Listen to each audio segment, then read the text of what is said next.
Shalom. I'd like to start out by giving all glory, praise, and honor to Yahweh, Bahasham, Yahweh Shai, Bahasham, or Kakwadash.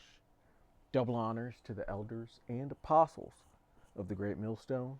Shalom to the elect of Israel.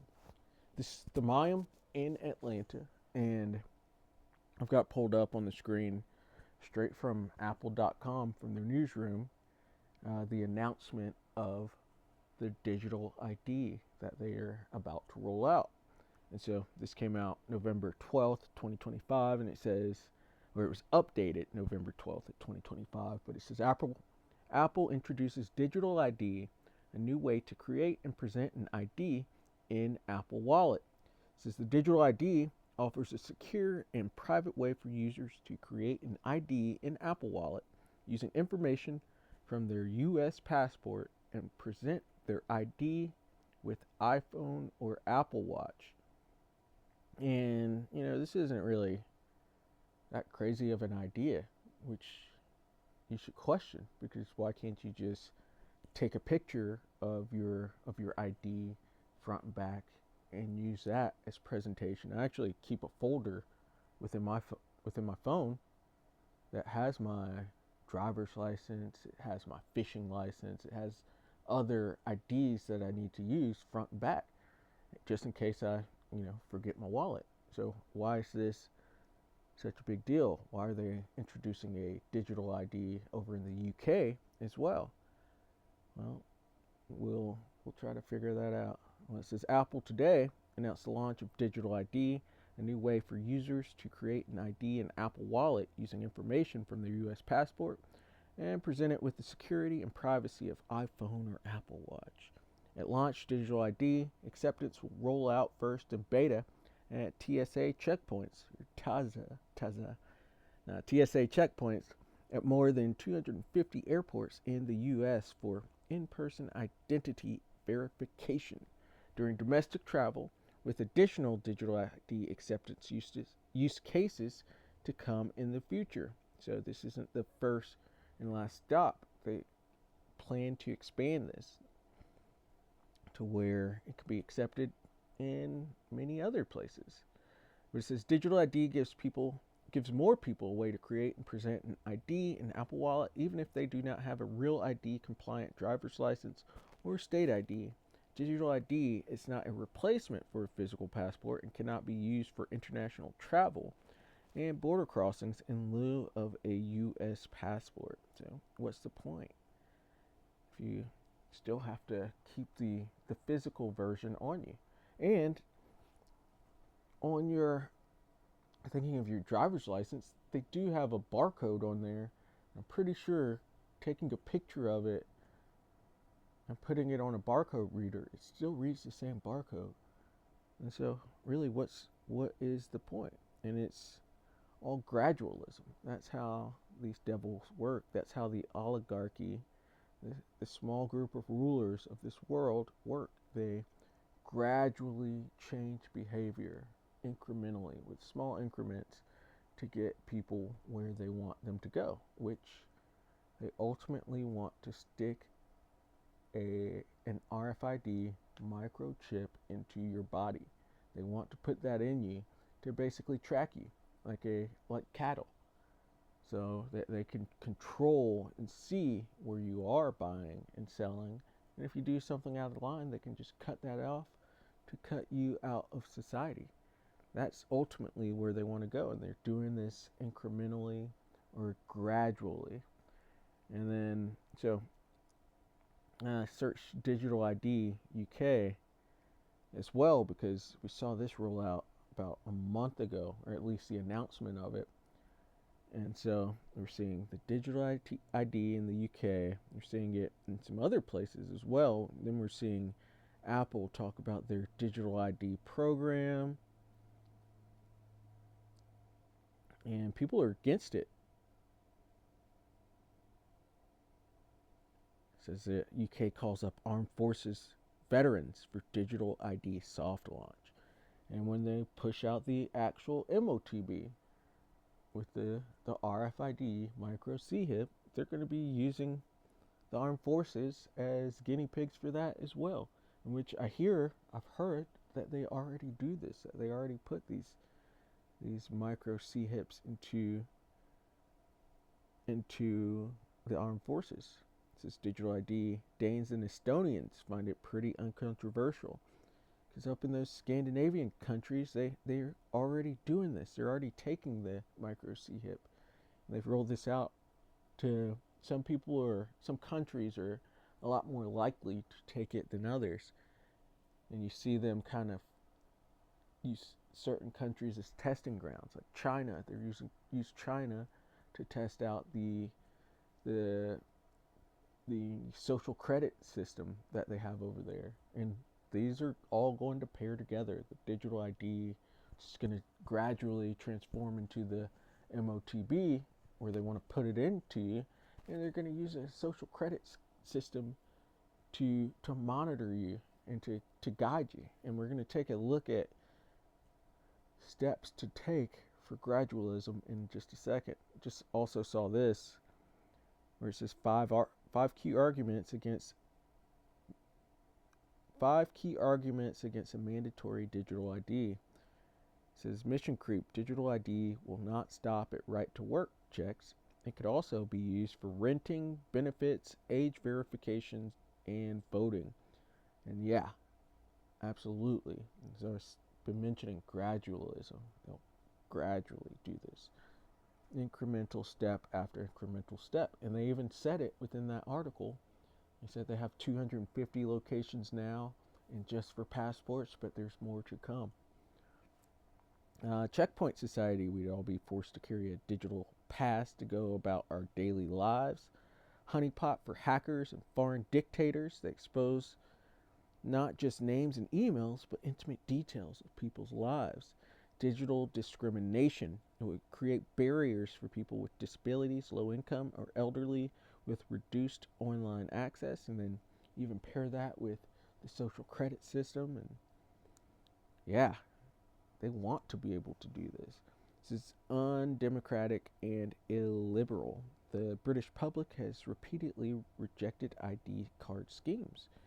We must reject this too. But yeah, they plan on doing this soon, because Esau's being discovered. He's being outed. People see them as the wicked now, and they're trying to keep all the control that they could possibly keep. But I went to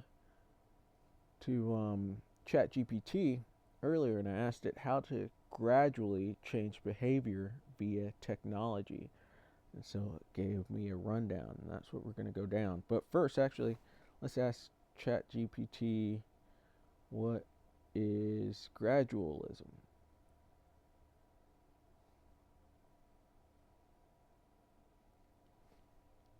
It says gradualism is the idea that big changes happen through many small, slow, cumulative steps rather than sudden, dramatic events. It's used in several fields, but the core meaning is the same. Change over time happens by degrees, not by leaps. Just like that saying, I think it was Lenin, correct me if I'm wrong, because yeah, I could totally be wrong on this, but said there's some years where weeks happen, and some weeks where decades happen, or something like that, where big changes happen within the earth, and it's some are gradual, some are just huge steps that happen. But I kind of butchered that, did not say it correctly, but you know what I'm talking about. But going back up here to this original question I asked, it said how to gradually change behavior via technology. It says there are a few proven ways to use technology to gradually shape behavior without feeling overwhelmed or forced. These approaches come from behavioral psychology, habit science, and modern tech design. Below is a clear practical breakdown. So use behavior triggers built into technology. Examples: phone reminders, GPS-based triggers, app widgets, browser extensions. Why it works? Behaviors follow cues. Technology makes cues automatic and consistent. So from having a new app put into your phone that can have a digital ID, all the way to having this put into your body. This will create cues. It says use micro habits supported by apps. That digital ID is an app. It says why it works. The brain resists big changes but accepts tiny ones. It's gradualism, tiny incremental changes. Visual streaks create dopamine loops. And that's why you have your different apps or your different social media platforms, and they'll tell you, "Oh, you're on a streak. You've liked and commented 6 days in a row, 7 days in a row," and they keep you going with that. And these are little dopamine releases there. It says use friction engineering, and we're just skipping down to why it works. It says behavior is shaped by ease or difficulty more than motivation. So putting an app like the digital ID on your phone, it's going to make it really easy to use, and people are going to go for that because of ease of use. And then on the flip side, with talking about digital currencies, people, they're taking away and making it harder to use cash in certain places. So because ultimately they're going towards the MOTB, and you can't buy or sell. It's an economic device. And so on the other side, they're making cash difficult to use in certain places, and so people are going to go for the easy route, which will be that digital ID or digital money, which I know that's a whole nother topic. There's the digital currency, but there's also digital ID. They're all going to go in together. But yeah, you can see ease or difficulty of use goes into your motivation. It says use data feedback loops. It says the brain loves progress. When you can see improvement, you want to continue. And so this will be on the app, and you'll be able to have analytics of how you've used it, where you've used it, and incorporating, especially because this is going to grow. They're doing it gradually. And all of these are going to incorporate together the digital ID, digital currency, and the social credit system. They're going to have analytics for you to see your progress as you've gone. It says use automation. Why it works. Defaults shape behavior more than discipline. This is going to be just the way that you do things, using your digital ID, using these digital currencies. 6, use social or accountability features. How it works. Humans change best when someone else sees their effort. Social credit system. And shoot, they might have it to where you can see how other people are doing. That'll shape behavior as well. It says you use AI as a habit partner. Man, in these the MOTB could be using AI to pair with you. Just think of that movie Upgrade, where you had AI within him. It says use gradual escalation. Example, start by logging. Technology scaffolds the behavior layer by layer. Yeah, escalation. These are these incremental steps. Think of steps that go up one by one. It's incremental. But yeah, these are things that the elite know and have used and have been successful with implementing other things within this society, and they're going to use this to push the MOTB when they think it is time, or when the Lord says it's time, which, Lord willing, that is soon. Oh man, this KJV app has been messing up for me a lot lately. Satan's been all over it. But Revelation 13 and 14, and deceiveth them that dwell on the earth by the means of those miracles. These are the elite, this elite oligarchy, particularly of the nation of Edom, which Edom is tied to Rome, and Rome to Edom, and they're in their blessing. And part of those blessings, they have this, all of this technology that they have, and these are basically miracles. They're miracles on this earth, and they use it to deceive the earth. And deceiveth them that dwell on the earth by the means of those miracles which he had power to do in the sight of the beast. The beast is the reincarnation of the Roman Empire, which fell and its deadly wound was healed, and it raised back up into NATO and the EU, with America riding right on the back of that beast, being the whore that rides the back of the beast. It says, saying to them that dwell on earth that they should make an image to the beast which had the wound by a sword and did live. So revive the ways of Rome, basically the culture, which going against the ways of this place, will have you ostracized. And it says, and he had power to give unto the image of the beast, that the image of the beast should both speak and cause that as many as would not worship the image of the beast should be killed. So be a part of us. Bless America. Don't go against it. Which basically the ways of America are adverse to the ways of Yahweh Bashem Yahweh Shai.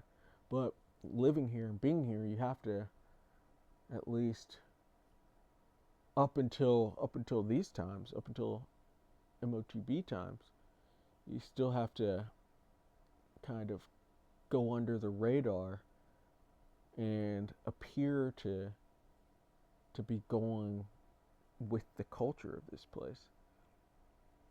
But eventually it's going to get to where they're going to be making martyrs of us because we're not actually with this image, with the ways of this world. We're against it. And as it says, the saints will be beheaded for going and not worshiping the image of this beast. And it says, and he causeth all, both small and great, rich and poor, free and bond, to receive a mark in their right hand or in their foreheads, that no man might buy or sell save he that had the mark or the name of the beast or the number of his name. And these are the steps that they're gradually trying to get to. They're introducing digital IDs and digital passports. They are trying to introduce digital currencies, and you see it as just these investments like Bitcoin and Ethereum and things like that, and they're trying to give it use cases, but ultimately they want to use this blockchain platform for their digital currency and have this all go into this RFID micro C-hip that they want to put into every individual on this planet, both small and great, rich and poor, free and bond. And they also want to incorporate this social credit system within all of that. And they want to put all of this on a tiny little rice size RFID micro C-hip and put that inside of you, so that you're forced to follow their image, forced to follow the culture of this place, which is wicked. But we can't take that if you want salvation. This is the great test. In part, to pass it, you gotta deny putting this RFID micro C-hip into you. And again, or I hadn't said it, but the digital ID it's not the MOTB, but it's just a forerunner for what is to come. It's a step, an incremental step on the way to actually getting to Revelation 13 and 16, that MARK. And so, Lord willing, that was edifying. I'd like to give all glory, praise, and honor to Yahweh, Bahasham, Yahweh Shai, Bahasham, Wadash. Double honors to the elders and apostles of the Great Millstone. Shalom to the elect of Israel. Shalom.